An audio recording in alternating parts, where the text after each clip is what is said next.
Olá, sejam bem-vindos à nossa 12ª aula de leitura do Itinerário da Mente para Deus.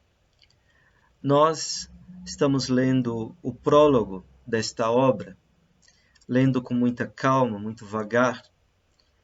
Nós chegamos ao 4º parágrafo do prólogo e fizemos uma viagem, por assim dizer, através da história, tentando entender como se constituiu a teologia medieval e qual a relação que a teologia medieval tem com a filosofia.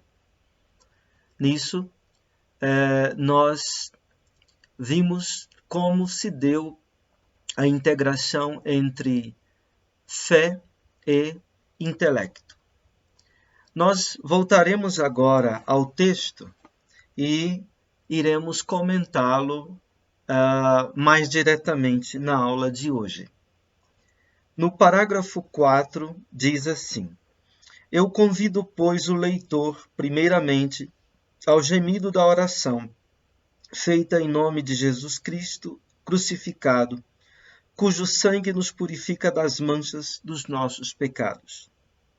Que não venha a crer que baste a leitura sem unção, a meditação sem a devoção, a indagação sem a admiração, a atenção profunda sem a alegria do coração, a atividade sem a piedade, a ciência sem a caridade, a inteligência sem a humildade, o estudo sem a graça divina, o espelho sem a luz sobrenatural da divina sabedoria. Vamos agora tentar entender cada uma dessas palavras desta passagem, que foi, aliás, destacada pelo Vaticano II no decreto Optatantócios. Então, Boaventura diz o seguinte: que não venha a crer que baste a leitura sem a unção. O que é leitura? O que é ler? Ora, todos nós que somos alfabetizados, letrados de alguma maneira, escolarizados de alguma maneira, sabemos o que é ler. Operamos com a leitura. Somos capazes de tomar em nossas mãos um livro, um texto qualquer e lê-lo. Mas perguntamos de novo, o que é, afinal de contas, ler? Qual é a essência da leitura? Ou como é a leitura propriamente dita? A leitura essencial. Em latim, a palavra é lexio. Lexio, o substantivo, vem de legere. Legere é da mesma raiz, legere em latim é da mesma raiz que legem em grego, de onde vem em grego também a palavra logos. Esta raiz, leg, está presente tanto no grego quanto no latim. E o sentido é de reunir, recolher. Então, logos tem a ver com legem, que quer dizer recolher, ajuntar, reunir. Colher. Então, o processo da colheita. Então, toda leitura é, de certa maneira, uma colheita. E o que é uma colheita? É um recolhimento.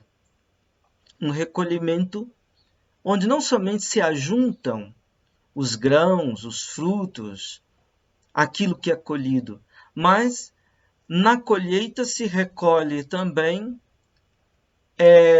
o trabalho daqueles que plantaram, que prepararam o solo, que cultivaram, né?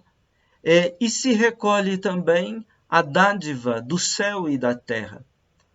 A colheita reúne a dádiva do céu e da terra e o empenho, o trabalho do homem. A colheita recolhe também os homens, na medida em que os homens se juntam num empreendimento comum de recolher os grãos, os frutos. E nos tempos antigos, era um acontecimento que muitas vezes se realizavam os mutirões para a colheita. Era um acontecimento comunitário, um acontecimento coletivo, né, da colheita, de reunir os homens. Né? E não somente os homens, o céu, a terra, o trabalho e a dádiva da natureza, o trabalho humano e a dádiva da natureza se recolhem na colheita, como também a gratuidade do divino. Por isso que antigamente, quando se terminavam as colheitas, se faziam as festas, os festivais e também os ritos sagrados, pelos quais se ofereciam aos deuses as primícias da colheita. Então, a leitura é um processo de unidade, tá? É um processo de totalidade, a reunião dos muitos e diversos numa unidade. Isso é o que o grego entendia por logos, né? De modo que o logos é a colheita da realidade, por assim dizer. Né? Então, Heráclito diz, é preciso escutar o logos, é preciso escutar a articulação de sentido do todo. E por isso o intelecto é essa capacidade de recolher essa articulação de sentido do todo. Né? Por isso o homem é um leitor da realidade. A realidade está sempre aí se dando, se articulando em seus muitos sentidos e demandando do homem que o homem recolha esses muitos sentidos, que faça uma leitura da realidade. É somente a partir dessa leitura da realidade que faz sentido lermos os textos escritos, os textos dos livros, por exemplo. Né? Então, uma reflexão sobre a leitura passa através dessa compreensão da colheita, através do ler, do recolher.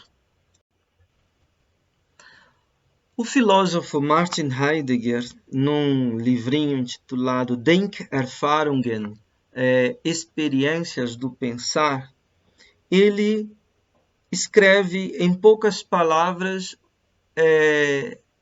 uma reflexão que está intitulada Was heißt lesen? O que quer dizer ler?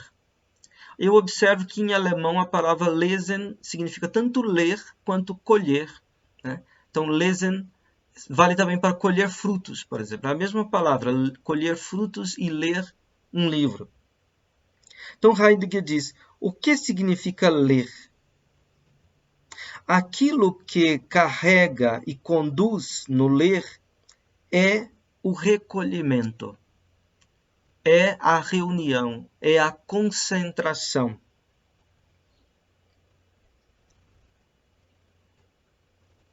No que o recolhimento se recolhe? No que está escrito, naquilo que está dito na Escritura. Então, ele diz, ler é recolhimento. Recolhimento se recolhe em quê? Se concentra em quê? Ora, se concentra no que está escrito. Mas o que é isto que está escrito? Não são simplesmente os sinais impressos na página, mas é aquilo a que esses sinais nos remetem. Aquilo que não são simplesmente as palavras, mas aquilo que as palavras significam, aquilo que elas dão a entender, a compreender. Não é simplesmente o que está sendo falado, mas aquilo que está sendo dito na Escritura. E o que é dizer? Dizer é mostrar. Então, o recolhimento que carrega e que conduz à leitura, ele se recolhe no que está sendo dito, no que está sendo mostrado na Escritura, naquilo que está escrito. E Heidegger continua dizendo: o ler propriamente dito é o recolhimento naquilo que, sem que nós saibamos primeiramente, já nos interpelou em nossa essência, já nos chamou em causa. Quer nós correspondamos a esta interpelação, quer nós recusemos esta interpelação. Então, naquilo que é dito, naquilo que é mostrado, está em jogo algo que nos interpela. O logos, a estruturação de sentido do todo da realidade.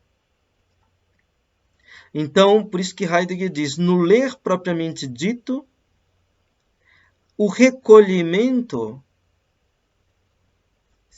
ele está concentrado naquilo que uma vez já nos tomou a atenção e nos interpelou. Aquilo que nos chamou em causa, aquilo que nos provocou a pensar, a ver.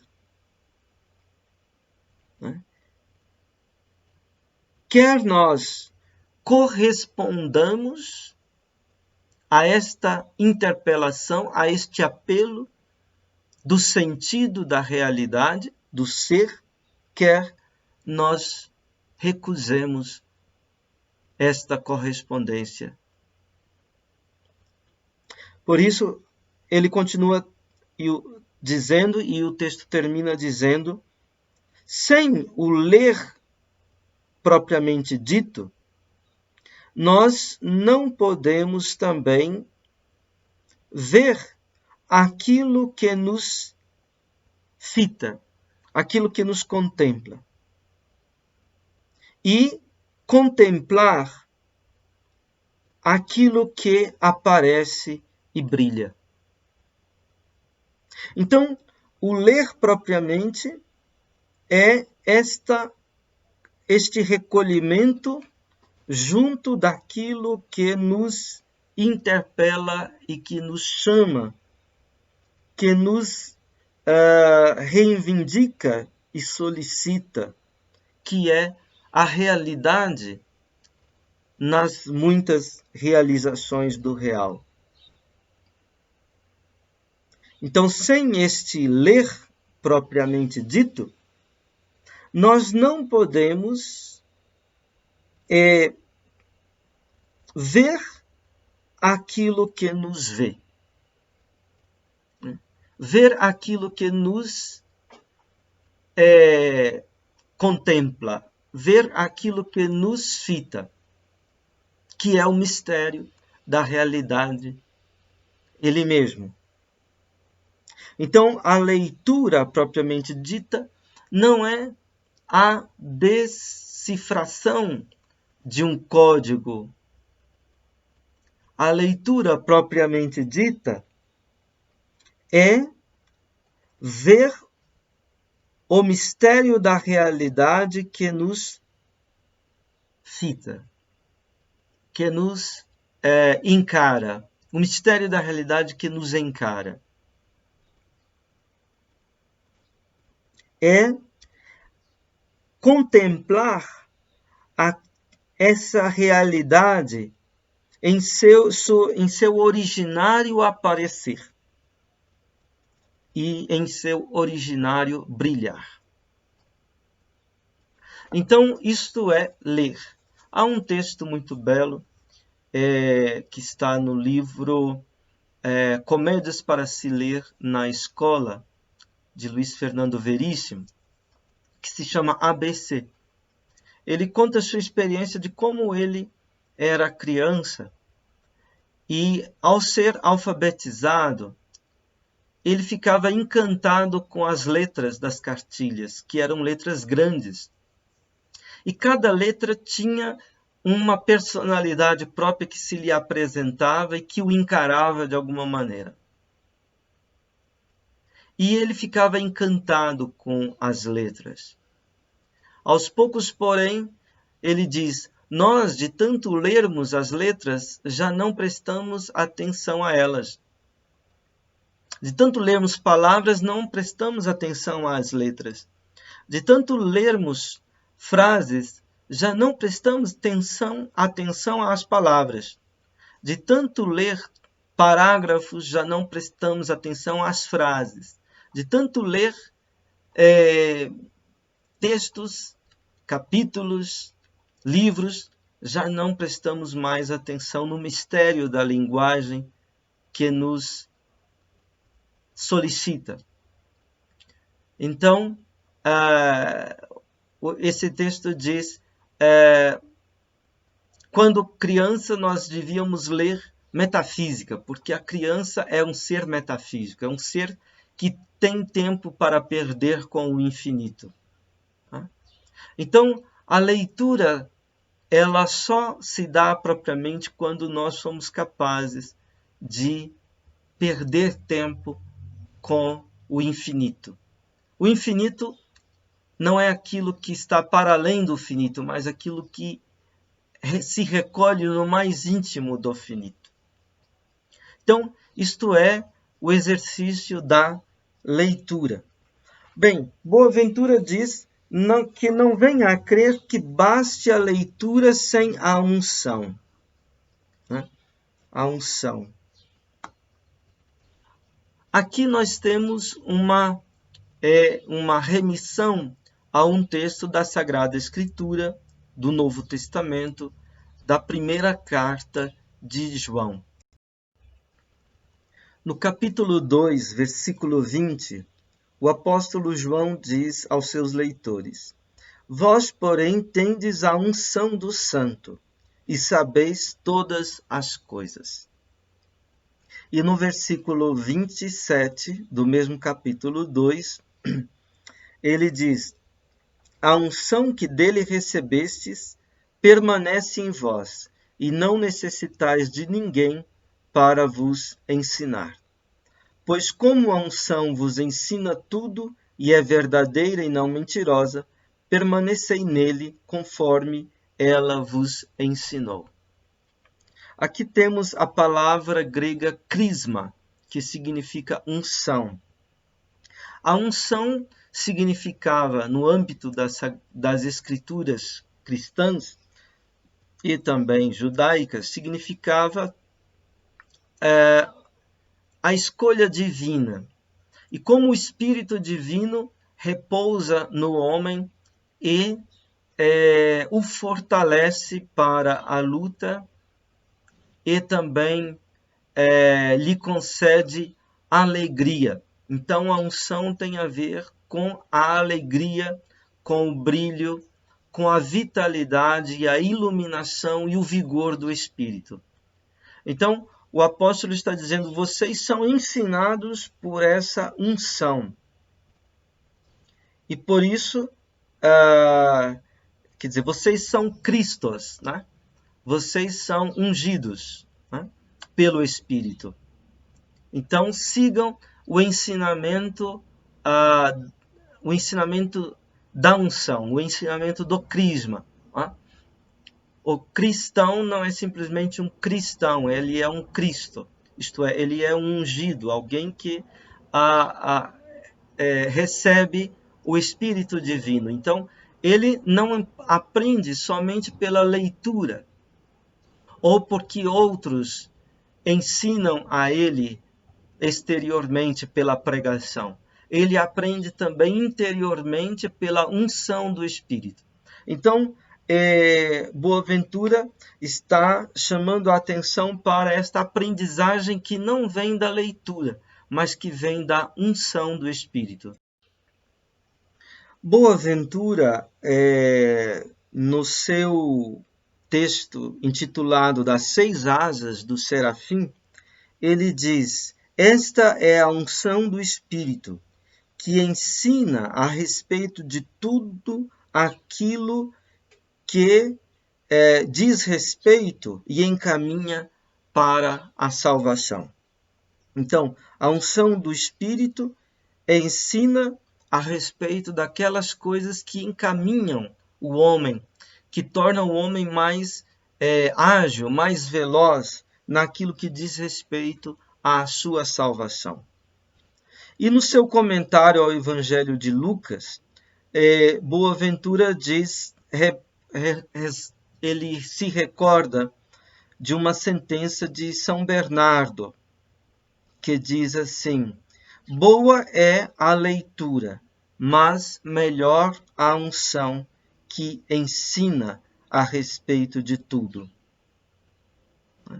Então, a leitura é boa, a leitura que os medievais aqui está se referindo não é somente a leitura acadêmica, é também aquela leitura espiritual das Escrituras, né?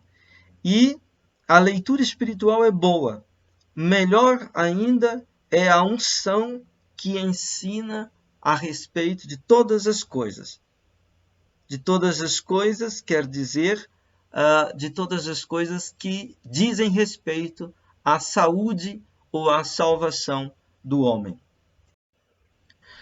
Logo em seguida, Boaventura diz que não venha a crer que baste a meditação sem a devoção. Em latim é escrito assim: speculatio sine devocione. Speculatio. Prefiro deixar a palavra especulação mesmo. Hoje, para nós, a palavra especulação, especulativo, tem um tom pejorativo, né? Quer dizer algo irreal, algo que não tem fundamento nos fatos, na experiência, na realidade das coisas. Esse sentido pejorativo da palavra especulação, ela vem do século XIX, com todo o seu pragmatismo, utilitarismo, né? Porém, aqui a palavra especulação tem um sentido antigo, do espelho, da reflexão, né? Especular significa refletir, ser como um espelho que reflete a luz, a claridade, o lume da realidade em si mesmo, né? Então, o espelho, ele deixa ser aquilo que nele se espelha, né? Quer dizer, ele não interfere, ele não distorce, ele não modifica a realidade. Um espelho límpido e polido, né? Então, a mente precisa ser como um espelho, né? Se você coloca diante do espelho uma rosa, o espelho vai mostrar a rosa. Se você coloca diante do espelho um monte de lixo, o espelho vai mostrar um monte de lixo. Então, o espelho, ele mostra, refletindo aquilo que nele incide. Assim também a mente precisa especular, ou seja, a mente precisa deixar que a realidade se lhe mostre e que essa realidade se reflita nela mesma. Esse é o processo da especulação, né? O processo da investigação, da consideração, da meditação, da reflexão. Boaventura diz que não pense que baste a especulação sem a devoção. Devoção, aqui o sentido de estar devotado, né? De estar dedicado, de estar entregue, totalmente absorto naquilo que é do seu interesse, aquilo que te chamou em causa. Né? Veja que as primeiras palavras sempre têm a ver com a inteligência, o exercício do intelecto. As segundas palavras desses binômios sempre têm a ver com a contemplação no sentido religioso.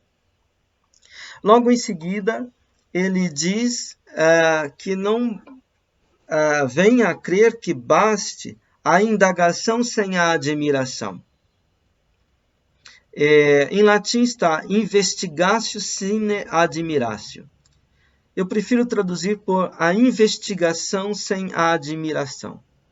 O que é investigar? Investigatio. Investigar significa pôr-se a caminho para dentro dos vestígios. Investigatio, vestigium em latim. Os vestígios são as marcas que alguma coisa deixa quando ela passa. Né? Então, a investigação significa sondar, penetrar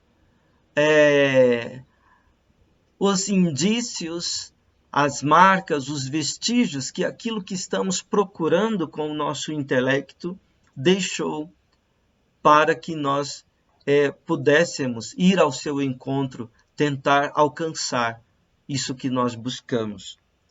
Então, a investigação é fundamental para o intelecto. O intelecto, o trabalho intelectual é um trabalho de investigar. Agora, Boaventura diz que não creia que baste a investigação sem a admiração. A admiração, este estar aberto para o maravilhoso, estar aberto para isso que nos encanta, isso que nos fascina. Né? Aristóteles, Platão diziam que o princípio da filosofia é a admiração. Também a fé, ela vive da admiração, além da unção e da devoção. Né? A admiração com o mistério divino. A admiração é também o princípio da contemplação religiosa, assim como é o princípio da investigação filosófica. Depois ele diz a circunspecção sem a exultação. Não creia que baste a atenção profunda sem a alegria do coração. Em latim, circumspectio sine exultatione. Circunspecção, né, sem exultação.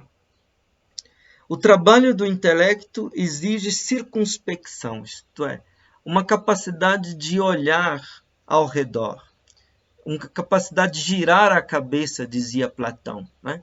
Platão usava essa expressão na alegoria da caverna. Né? A capacidade de girar a cabeça, de não ter a cabeça virada só para um lado, né? Que só olha reto, né? Mas a capacidade de olhar para todos os lados, a circunspecção.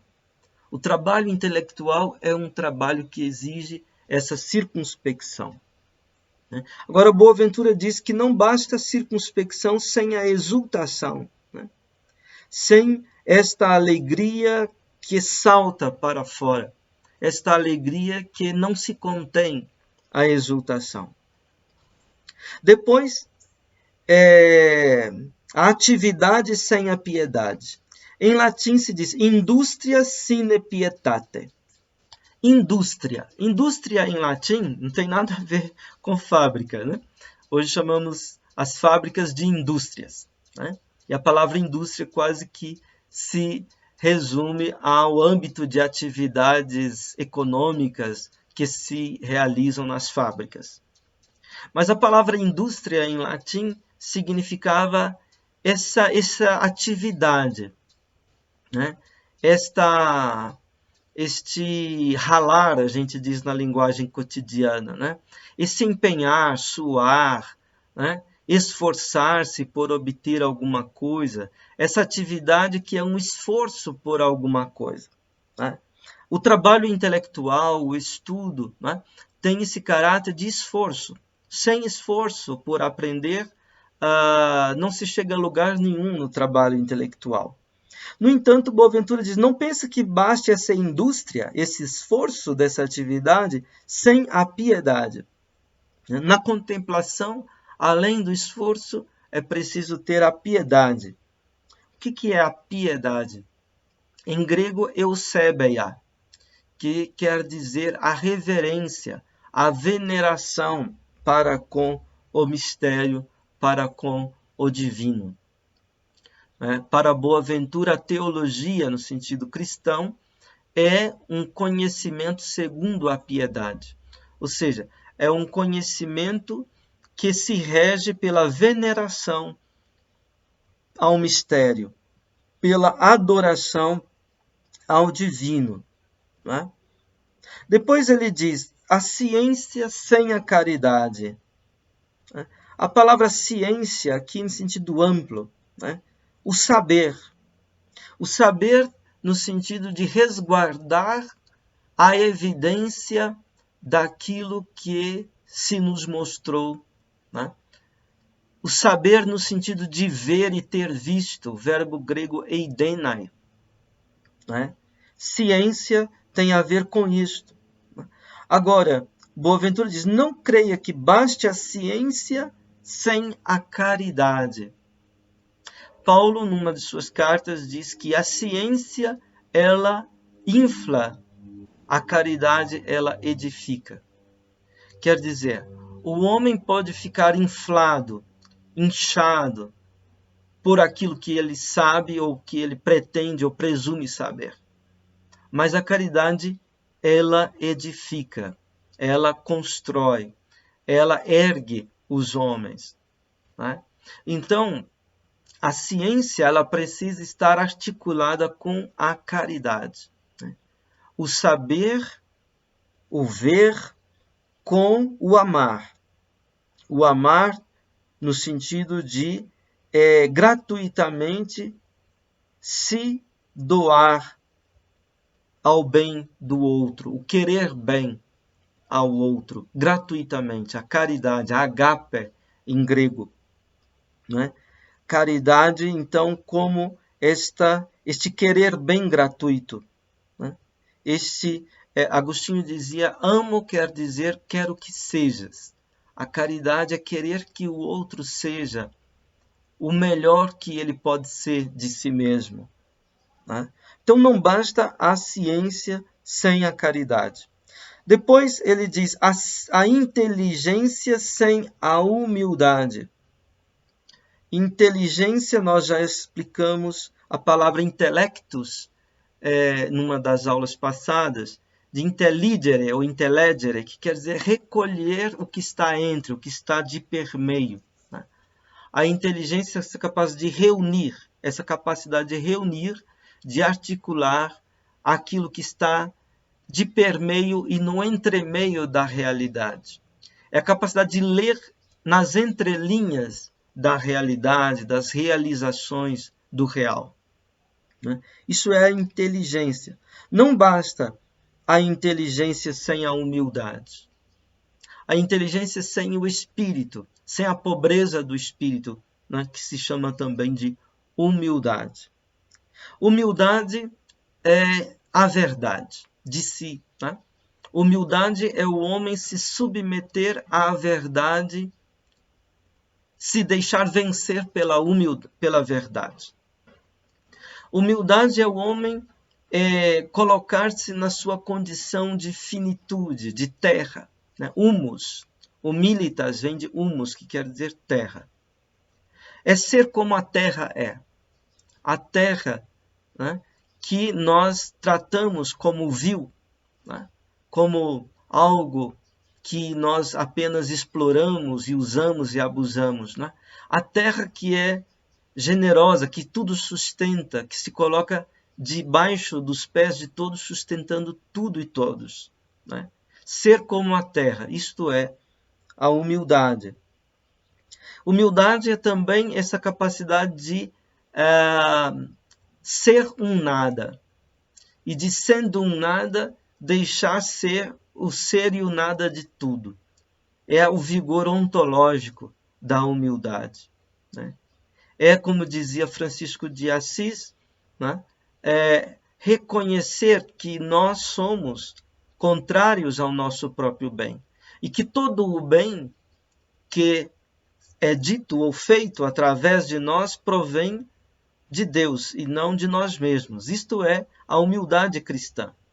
Max Scheler tem um belo texto sobre a humildade no livro A Reviravolta dos Valores, né? Ele defende a humildade, uma virtude tipicamente cristã, né? Ela foi, digamos, incriminada, né? Como uma espécie de humilhação, de rebaixamento da dignidade humana, né? Mas não, a humildade, ela é dignidade, né? Dizia Mestre Eckhart que o homem humilde, quanto mais ele se abisma na condição humana, tanto mais ele se eleva. Quanto mais ele desce, mais ele se ergue, né? Então, que não creia que baste a inteligência sem a humildade, ou estudo sem a graça divina, né? A palavra estudo quer dizer empenho em latim, studium, né? Em grego temos o verbo spudazo, que quer dizer dedicar-se, ser diligente em alguma coisa. Sempre quando o homem ele é diligente, zeloso, dedicado, empenhado, isso é um estudo. No estudo não é só o estudo acadêmico, do trabalho intelectual, né? Embora o trabalho intelectual acadêmico requer o estudo, né? De uma maneira muito especial. Agora, Boaventura diz, não basta o estudo sem a graça divina. Eu vou ler aqui um texto que o professor Emanuel Carneiro Leão escreveu na apresentação ao volume 1º da Cidade de Deus de Santo Agostinho. Ele fala da questão da graça. Ele diz assim: a liberdade dos filhos de Deus não é algo que se dá e acontece conosco e nos atinge e afeta como seres humanos em nossos empenhos de realização. A liberdade da fé é um dom gratuito dentro de um empenho de conquista. Então, a liberdade da fé é um dom gratuito dentro de um empenho de conquista. É um dom, é gratuito, mas não é barato este dom, né? Quer dizer, já está dado de graça, mas a cada um que recebe, como que a fé pergunta quanto que você dá de si para poder apreciar e valorizar este dom, né? O teólogo Bonhoeffer, Dietrich Bonhoeffer, fala da graça barata, né? Como os cristãos acabaram deturpando o sentido da graça, né? No sentido da graça barata, que é a graça sem o empenho da conquista, né? Quer dizer, a graça é gratuita, é um dom, é um favor, é uma dádiva gratuita, que não custa nada. Mas o homem precisa, para dignificar esta graça, ele precisa o empenho da conquista. Embora não é o empenho da conquista, o estudo na linguagem de Boaventura, aquilo que garanta a graça. Então, o professor Carneiro Leão escreve uma história que diz assim: de certa feita, um jovem entrou para o mosteiro a fim de alcançar a libertação pelos rigores do claustro e pela disciplina da meditação.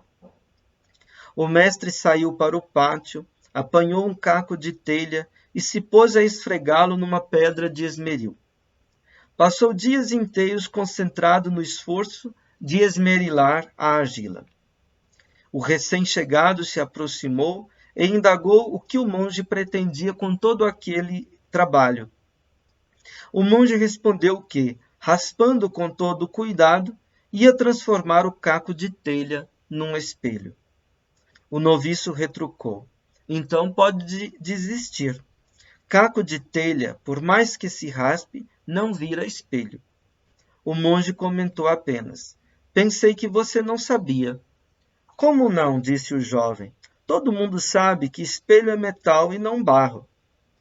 O monge concluiu: libertação também não é esforço de meditação.